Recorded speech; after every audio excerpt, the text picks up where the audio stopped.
First ever factory outlet Mukunda jewellery KPHB Kothapet Khammam Somajiguda Hanamkonda. రమగారు, సౌందర్య లహరి చక్కగా ఒక గ్రూపుగా ఏర్పడి పారాయణ చేస్తూ ఉంటారు. తప్పులు లేకుండా చదవాలంటారు. అసలు సౌందర్య లహరి ఏం చెప్తోంది? ఎలా పారాయణ చేయాలి? సౌందర్య లహరి అనేది దేనికి సంబంధించింది రమగారు? అమ్మవారికి సంబంధించింది. సౌందర్యలహరి పారాయణ చేసేవాళ్ళు కనిపిస్తున్నారు ఇప్పుడు. అవును, ఇదివరకటి కాలంలో సౌందర్యలహరి రేర్గా ఎక్కడో ఉండేది. ఎక్కువగా మనం లలితా సహస్రనామాలను చదువుకుంటాం. అందరూ విష్ణు సహస్రనామం సులువు చదువుకుంటాం. అక్కడి నుంచి లలిత కామ్యం అని లలిత కొంతమంది గ్రూపుల్లో చదువుకునేవాళ్ళు. ఇళ్లల్లోనే ఉండేది. మనకేంటంటే సోషల్ మీడియా వల్ల మనకి ఇవన్నీ ప్రచారంలోకి వచ్చినాయి. లలితా సహస్రనామం చదువుకుంటే ఈ ఫలితం లభిస్తుందని, గ్రూప్గా పారాయణ చేయాలని, అందరం కలిసి చేయాలని, తర్వాత 1,00,000 కుంకుమార్చన చేయటం, లలితా సహస్రంతో 1,00,000 కుంకుమార్చన చేయటం, ఇట్లా మెల్లిగా అంటే ఎలా మనకి హెల్త్ అవేర్నెస్ వచ్చిందో అలాగే ఆధ్యాత్మిక అవేర్నెస్ నిజంగా వచ్చింది అనుకోవాలి. దీని పూర్తి పట్టం మనం ఎవరికి కట్టాలంటే ఆధ్యాత్మికవేత్తలకి, సోషల్ మీడియాకి. సోషల్ మీడియానే దీనికి కారణం. ఒకందుకు మంచిదే అనుకుంటాను రమగారు. మంచి ఆధ్యాత్మిక ధోరణి వైపు మనసు మళ్ళిందంటే ఆలోచన పరంగా మార్పులు వస్తాయి. మంచి విధానం వైపు అడుగులు వేస్తాం కదండి. అందులో మనం కాంప్లికేటెడ్ చేసేసుకుని పిచ్చ కింద తయారవుతూ ఉంటారు. అదొకటి భ్రమ కింద. పాపం అది కొంచెం కష్టం కాదండి. దాన్ని అది తప్పు అని చెప్పడానికి మీ లాంటి వాళ్ళు ఉన్నారు కదా రమగారు. అంత భ్రమపడద్దంట నేను. అవునవును. సరే, ఏదో మొత్తానికి చేస్తున్నాం అనుకో. ఈ లలితా శాస్త్రంతో పాటు దేవి ఖడ్గమాల చదువుకుంటాము. తర్వాత లలిత త్రిశతి చదువుతాం. చిన్నవి ఉన్నాయి. లలితా పంచరత్నాలు, ప్రాతస్మరామి లలితావదన అరవిందం అని పొద్దున్నే లలితాదేవిని చదువుకుంటాం. రాజరాజేశ్వరి అష్టకం, తర్వాత ఏమో దేవి అపరాధ స్తోత్రం, అర్గళా స్తోత్రం, అంటే బోల్డ్ స్తోత్రాలు ఉన్నాయి. వీటన్నిటికంటే కూడా చాలా పవర్ఫుల్, చాలా అత్యద్భుతమైన విషయాలు చెప్పింది సౌందర్యలహరి. లలితా సహస్రనామంలో మనం ఏం చూస్తాం? అమ్మవారి యొక్క 1000 నామాలు. ఒక్కొక్క నామంలో ఒక్కొక్క ఆమె యొక్క సౌందర్యం కావచ్చు, ఆమె యొక్క శక్తియుక్తులు కావచ్చు, ఆమె యొక్క ప్రతిభ, ఆమె యొక్క అనుపమానమైన ఆమె శక్తి ఒక్కొక్క నామంలో ఒక్కొక్క రకంగా ఆవిష్కరించబడతాయి. అన్నీ నామాలే, ప్రతిదీ నామమే.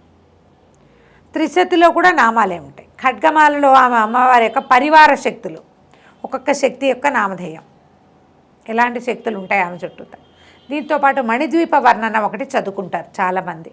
మణిద్వీప వర్ణన తెలుగులో చదువుకునే వాళ్ళే ఎక్కువగా కనిపిస్తారు. ఒక పాటలాగా మణిద్వీప వర్ణన పాట పాడుతూ ఉంటారు. సంస్కృతం కనుక చదవగలిగితే చాలా బాగుంటుంది. అది కూడా కొన్నాళ్ళకు వస్తుంది బహుశా. ఈ సౌందర్యలహరికి ఏంటంటే, సౌందర్యలహరిని ఆదిశంకరులు రచించారని ప్రతీతి. దీనికి రకరకాల వ్యాఖ్యానాలు దొరుకుతాయి. సదానందనాథులని వారు చేసిన వ్యాఖ్యానం చాలా నచ్చింది నాకు. ఇది పురాతన కాలం నుంచి వచ్చిందే కానీ ఇటీవల కాలంలో ఎక్కువ ప్రఖ్యాతి పొందింది. పురాతన కాలంలో పాత రోజుల్లో అంతా కూడా ఏంటంటే చాలా పెద్దవారు, తర్వాత ఏమో శ్రీ విద్యోపాసకులు వాళ్ళు ఎక్కువగా దీన్ని చూస్తూ ఉండేవారు. లలితలో ఈ సౌందర్యలహరిలో ఏంటంటే మొత్తం 100 శ్లోకాలు. సౌందర్యలహరి, శివానందలహరి 2 రాయబడ్డాయి శంకరుల చేత అంటారు. శివానందలహరి అంతా శివ సంబంధమైంది, సౌందర్యలహరి అంతా అమ్మవారికి సంబంధించింది. ఒక్కొక్క శ్లోకానికి ఒక్కొక్క ఫలితం చెప్తారు. ఇది లలితా సహస్రంలాగా 2 వాక్యాల అనుష్టుప్పు కాదు, పెద్దది వృత్తం. మనం ఒక్క శ్లోకాన్ని కరెక్ట్గా సజావుగా చదివితే 23 సెకండ్లు పడుతుంది. అంటే నేను రికార్డ్ చేసి పెడతా కదా, అందుకని ఖచ్చితంగా క్లియర్గా చెప్తున్నారు. 22-23 సెకండ్లు పడుతుంది ఒక్క శ్లోకం చదవటానికి. ఈ శ్లోకం టైంలో మనం 2 లేదా 3 విష్ణు సహస్రనామం కానీ లలితా సహస్రం కానీ చదివేయగలుగుతాం. శ్లోకాలు పెద్దవి, అర్థము తాత్పర్యము తెలుసుకోవడానికి ఎవరైనా సజావుగా మనకి చెప్పేవాళ్ళు దొరకాలి. మనంతటా మనం చదివితే, నిదానంగా పుస్తకం చూసి చదివేస్తే పెద్ద అవగాహన అయితే రాదు. అయినా కూడా కొంచెం సంస్కృతం టచ్ ఉన్న వాళ్ళు, చిన్నప్పటి నుంచి చదివే అలవాటు ఉన్న వాళ్ళు చదివేసుకుంటూ ఉంటారు. ఇటీవల కాలంలో సౌందర్యలహరి చెప్పేందుకు గురువులు కూడా ఇతోధికంగానే లభిస్తున్నారు. ఎక్కడ అవకాశం ఉంటే అక్కడ చక్కగా చదువుకోండి, అర్థము తాత్పర్యము తెలుసుకోండి. ఇందులో ఏంటంటే మొదటి 50 శ్లోకాలు ఆనందలహరి, తర్వాత 50 శ్లోకాలు సౌందర్యలహరి అని చెప్తారు. మొదటి సగం అది, తర్వాత సగం ఇదని. మొదటి సగంలో అమ్మవారి యొక్క ప్రజ్ఞాపాఠవాలతో పాటు శ్రీచక్రం యొక్క స్వరూపం గురించి తెలియజేస్తారు. శ్రీచక్రార్చన, శ్రీవిద్య, ఆమె మామూలుగా కనపడే బాహ్య స్వరూప సౌందర్యం కాకుండా అంతరార్థం అది మనకు తెలుస్తుంది. తర్వాత శ్లోకాల్లో అంతా సౌందర్యవర్ణన, అమ్మవారి నేత్రాలు, ఆమె యొక్క కనుబొమ్మలు, ఆమె యొక్క ముంగురులు, ఆమె తాటంకాలు, చెవులకు పెట్టుకున్నవి, ఆభరణాలు, ఆమె నవిలే తాంబూలము, వాటన్నిటి ఒక్కొక్క శ్లోకము ఒక్కొక్కటి చెప్తుంది. ఈవిడ ముక్కు, ఆ కళ్ళు, కనుబొమ్మలు ఎలా ఉన్నాయి, ఒక్కొక్కటి ఒక్కొక్క ప్రత్యేకమైన ఆమె యొక్క సౌందర్యం గురించిన వర్ణనే ఉంటుంది. అమ్మవారి నడుము, ఛాతి, పొట్ట, ఆమె నిలువు, ఆమె పాదాలు, ఆమె గోళ్ళు, అద్భుతం. ప్రతి ఒక్క అవయవాన్ని మీద భక్తితోటి అదేలేండి అత్యద్భుతంగా ఉంటాయి. ఒక్క శ్లోకం ఒక కాణిముత్యం. శ్లోకానికి 1 గంట కనీసం మామూలుగా అర్థం చెప్పాలంటే అబ్బా 1 గంట పూర్తిగా పడుతుంది ఒక శ్లోకానికి. సాధారణ అర్థం, వ్యాఖ్యానానికి మన చాగంటి వారు లాంటి వాళ్ళు అయితే ఈజీగా 3-5 గంటలు తీసేసుకుంటారు. అంత ఎక్కువ భావాన్ని నిబిడీకృతం చేసుకున్నది సౌందర్యలహరి. దాంతోపాటుగా చాలా శక్తివంతమైనదిగా చెప్పబడుతుంది. దీనికి ఒక చిత్రమైన గాథ ఏం చెప్తారంటే, ఎవరో ఒకరు, ఒక యక్షుడు, ఒక మానవుడే యక్షస్వరూపంలో ఆయన కైలాసం పర్వతానికి వెళ్ళి అక్కడ అమ్మవారిని చూసి రాశారని, అది శంకరులు మళ్ళీ దాన్ని పైకి చదివారని ఒక మాట వస్తుంది. కానీ అది పెద్దగా నమ్మడానికి వీల్లేనట్టుగా అనిపిస్తుంది. ఆదిశంకరులు చేసిన, ఎందుకంటే మనం మిగిలిన ఇవన్నీ చూస్తున్నామా, అన్ని స్తోత్రాలు, కనకధార కానీ ఇవన్నీ ఎట్లాంటి శక్తివంతమైనవి, ఎలాంటి అత్యద్భుతమైన భక్తిభావాన్ని నిముడ్చుకుని ఉంటాయి. అలాంటి భావమే ఇందులో కూడా కనిపిస్తుంది. ప్రతి శ్లోకము కూడా ప్రతిదానికి ఒక్కొక్కదానికి ఒక్కొక్క ఫలితం ఉంది. నిన్ను ఆరాధిస్తే ఎవరికి ఏం లభిస్తుంది, ఎవడేది ఆరాధిస్తే, ఎవడెలా ఆరాధిస్తే అలాంటి ఫలితం లభిస్తుంది.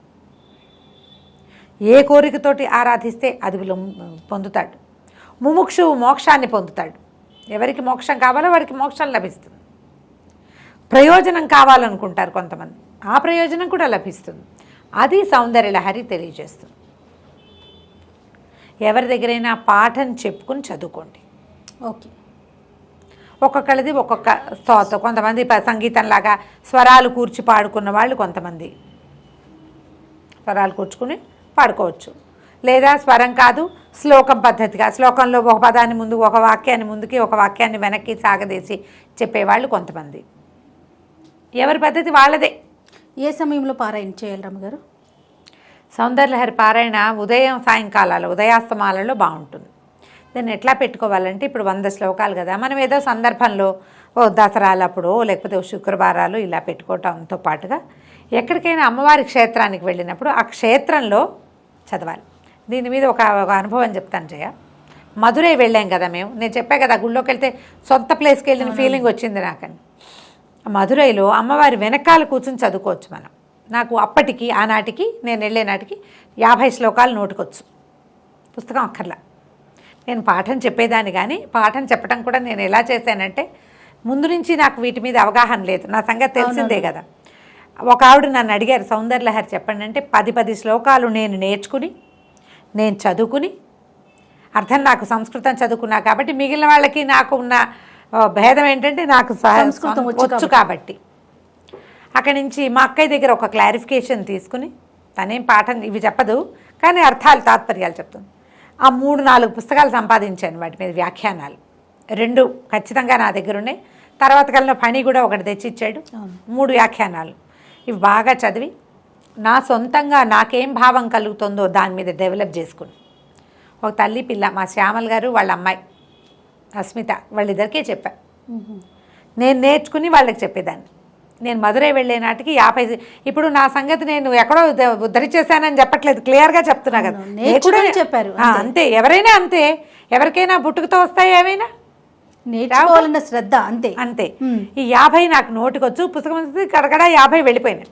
తర్వాత పుస్తకం తీసుకున్నా, ఓపెన్ చేసి చదువుతున్నా. మామూలుగానే నా వాయిస్ కొంచెం స్పెషల్ వాయిసే కదా, శ్లోకాలు చదివేటప్పుడు అప్పుడు కూడా ఏంటంటే కొంచెం సంస్కృతం రావటం వల్ల ఒక ప్రత్యేకమైన బాణి ఉంది, నాకు తెలుస్తుంది. ఒక పోలీస్ ఆయన ప్రదక్షిణలు చేస్తూ వింటున్నాడు, ఆయన పోయి బయట కూర్చున్నాడు. ఆ బయట కూర్చుని మేము మొత్తం దర్శనం అన్నీ అయిపోయి నేను ఇంకా అయ్యవారిని చూసి మధుర లోపల దేవాలయాలన్నీ చూసుకుని ఇది నేను అక్కడ కూర్చున్నది 8 గంటలకి. అప్పటికి నాకు ఇంత కళ్ళతోడు అవసరం లేదనమాట. సాయం మళ్ళీ 11 గంటకి నేను బయటికి వెళ్ళాను. ఆయన అక్కడ కూర్చున్నాడు. ఆయన అడిగాడు, అమ్మా అక్కడ కూర్చున్నారు కదా మీరు ఎన్నమో పడికిరే అన్నాడు. ఏం చదువుతున్నా అని ఏంటమ్మా అన్నాడు. అనేసరికి సౌందర్యలహరి అంటే ఏంటన్నాడు. చేతిలో పుస్తకం ఉంది, ఆయన చేతిలో పెట్టా. ఆయన ఆ పుస్తకం ఓపెన్ చేసి చూసి జిలేబీ చుట్టల్లాగా ఉన్నాయని చెప్పాడు. చెప్పి ఎంత బాగుందమ్మా వినటానికి, ఒకసారి చదవండి అని ఒక్క శ్లోకం నాతో అక్కడ చదివించుకొని ఫోన్లో రికార్డ్ చేసుకున్నాడు. నేను అనుకుంటాను ఒక్కొక్క జీవాత్మని అది అట్లా పట్టుకుంటుంది. వాళ్ళు వచ్చే జన్మలో బహుశా ఆయన నేర్చుకుంటాడు. ఆయనకి తెలుగు రాదు, సంస్కృతము అని చెప్పా. తెలుగు కాదు, ఇది లిపి నీకు తెలుగులో కనిపిస్తుంది. ఆయనకి బాగా తమిళొచ్చు, నాకు కొంచెం అర్థమవుతుంది. ఇది సంస్కృతము ఇలా మా లిపిలో ఉంది, కానీ ఇది తమిళ్లో కూడా ఉంటుంది. అభిరామి కాదా అని అడిగాడు. అభిరామి ఒక శతకం ఉంది అక్కడ తమిళ్లో, ద్రవిడంలో ఉంటుంది. అభిరామి కాదు, ఇది సౌందర్యలహరి ఆదిశంకర్లు చేసిందే అని చెప్తే ఆయన మొదటి శ్లోకమే రికార్డ్ చేసుకున్నాడు. ఒకటి చెప్పు అని. ఎంత బాగుందో వినడానికి. ఆయన మా పక్కన వాళ్ళందరికీ చెప్తున్నాడు అనమాట. అది చదువుతుంటే లోపల అట్లా ఇలా ప్రతిధ్వనిస్తుంది. చాలా బాగా నచ్చింది నాకని. అట్లా అట్రాక్ట్ చేస్తుంది మనుషుల్ని. దానికి ఎవరు అట్రాక్ట్ చేయబడతారో వాళ్ళకి ఉపాసనా బలం పెరుగుతుంది. అది ముందుకు వెళ్తుంది అనమాట. ఇది ఇప్పుడే మనం చక్కగా నేర్చుకోగలిగి బాగా చదువుకోగలిగి చేసామా ప్లస్, లేదా దానికి అట్రాక్ట్ అయ్యి ఏదో ఒకటి పట్టుకున్నామా అది కూడా ప్లస్సే. ముందు జన్మల్లో మరింతగా మనం ఈ దేవి ఉపాసకులం అవుతాం. అమ్మవారిని ఉపాసించేందుకు అవకాశం లభిస్తుందని చెప్పబడుతుంది. చక్కగా చదువుకోండి. ఎవరైనా మేము సౌందర్యలహరి చదువుతాము అంటే నేర్చుకోండి వాళ్ళ దగ్గర. తప్పులు మాత్రం పడనివ్వద్దు. తప్పులు లేకుండా ఉంటే మీకు ఆ శ్లోకం చదవటం వల్ల రావాల్సిన పూర్తి ఫలితం వస్తుంది. మనకేంటంటే దేవుణ్ణి ఎలా పిలిచినా పలుకుతాడు. అమ్మవారిని అమ్మ అనే బదులు మా అన్న అన్నా పలుకుతుంది అమ్మ. కానీ సజావుగా పిలిస్తే సజావైన సమాధానం వస్తుంది. కరెక్షను అనేది అవసరం. అలా అమ్మానే అనొచ్చుగా, మనం ఇదెందుకు చదవాలి? అంతే కదా వచ్చిందే చదువు. మనం ఇది ఎందుకు చదువుతున్నాము? దీనివల్ల లభించేటువంటి ఎనర్జీ పూర్తిగా రావాలి. మన చుట్టూతా వాతావరణం అంతా బాగుపడుతుంది. ఇవాళ నేను ఇక్కడ కూర్చోడానికి బేసిక్ మొట్టమొదట నేను వేసిన స్టెప్ సౌందర్యలహరే. ఆమె నన్ను ఇక్కడికి తీసుకొచ్చింది. అందులో నా ప్రయత్నం 10% ఉంటే ఆమె నడిపించిన నడకే మిగిలిన 90%. మళ్ళీ నేను ఉపాసనగా తీవ్రంగా మళ్ళు అవి నేనేం చేయలేదు. చేయలే. నేను ఆ స్థితి దాటేశాను. ఎక్కడికి వెళ్ళినా ఓ శ్లోకం పట్టుకుంటా, హరిస్వామారాధ్య ఇది చదువుకుంటా. ఈ హరిస్వామారాధ్య అనగానే వచ్చేస్తుంది ఎనర్జీ నాకు. అంతే. ఒక్కసారి హరిస్వామారాధ్య అనుకోగా అమ్మయ్య, ఎంత టెన్షన్లో ఉన్నా, ఎంత విసుగులో ఉన్నా, ఎంత ప్రెషర్లో ఉన్నా హరిస్వామారాధ్యే నన్ను సరిగ్గా దారి చూపించి లాక్కెళ్ళిపోతుంది అక్కడికి. ఏదో ఉంటాయి మానవ జీవితానికి తప్పనివి. అంతే. ట్రై చేసి చూడండి. మీకు అవకాశం ఉంటే నేర్చుకోండి. మీకు దీని మీద అవగాహన ఉందా మీకు ప్లస్, లేదా ప్రయత్నం చేసి ఒక్క శ్లోకం చెప్పించుకోండి చాలు. ఒక్క శ్లోకం చెప్పించుకున్నా చాలు. ఆ ఒక్కటి చదువుకున్నా సరిపోతుంది. మొత్తం 100 చదువుకోవాల్సిన పనే లేదు. చదవగలిగారా మహత్తరంగా ఉంటుంది, అద్భుతంగా. ఒకసారి ఆ శ్లోకం చెప్తారా రమ్మగారు? హరిస్వామారాధ్య ప్రణత జన సౌభాగ్య జననీం పురానారీ భూత్వా పురరిపుమపి క్షోభమనయత్ స్మరోపి త్వాం నత్వా రతినయనలేహ్యేన వపుషా మునీనామప్యంతః ప్రభవతి మోహాయ మహతాం. దేంటో తెలుసా అర్థం? హరి త్వామారాధ్య అంటే నిన్ను ఆరాధించి నువ్వు ఎలాంటి దానివి? ప్రణతజన సౌభాగ్య జనని. ఎవరైతే నిన్ను నమస్కరిస్తారో, నిన్ను ప్రార్థిస్తారో వాళ్ళకి సౌభాగ్య జననివి నువ్వు. వాళ్ళకి ఏది కావాలంటే అది ఇస్తావు. నిన్ను ప్రార్థించి పూర్వము ఏం చేశాడు? స్త్రీ రూపం ధరించాడు. పురా నారీ భూత్వ పురరిపుమపి క్షోభమనయత్తు. పూర్వము నారిగా స్త్రీగా మారి పురరిపు అయినటువంటి నీ భర్త అయినటువంటి శివుడు పురులు అంటే త్రిపురాసుర సంహారం చేసిన శివుణ్ణే ఆయనకి క్షోభను కలిగించాడు. నీ వల్ల, నిన్ను నమస్కరించడం వల్ల, నీకు నమస్కారం చేయటం వల్ల, స్మరుడు అంటే ఇతను మన్మథుడు ఈవిడిని ప్రార్థించడం వల్ల, అమ్మవారిని ప్రార్థించడం వల్ల ఈయన ఏంటంటే ఎవరికి కనపడ్డు. అమ్మవారు మన మన్మథుడు మనుషులకి కనపడేవాడు కాదు, ఎవ్వరికి కనిపించడు. ఈ శివుడు ఏం చేశాడు, అతన్ని కాల్చేసాడు, బూడిద చేసేసాడు పరమేశ్వరుడు. బూడిదైతే అప్పుడు అమ్మవారు ఆయనకి ధైర్యాన్ని ఇచ్చింది, ఏం పర్వాలేదు దుఃఖించద్దు అని. రతీదేవికి చెప్పింది, నీ కంటికి మాత్రం కనపడతాడు అని. రతి నయన లేఖేన వపుష, కేవలము రతీదేవికి మాత్రమే కనబడగలిగేటువంటి వాడైనటువంటి అనంగుడు మునీనామపి అంతఃప్రభవతి. వాళ్ళని ఏం చేస్తాడంటే లోపల మునులకి కూడా దీన్ని కలిగిస్తాడు, ప్రీతిని కలిగించేస్తాడు. ఇప్పుడు మనం ఎవరినైనా చూస్తే మనకి ఏదైనా భావాలు కలుగుతాయి. ఈ మన్మథుడు ఎవ్వరికీ కనపడ్డు. విపరీతమైన మోహాన్ని మునులకి కూడా కలగజేయగలుగుతాడు మన్మథుడు.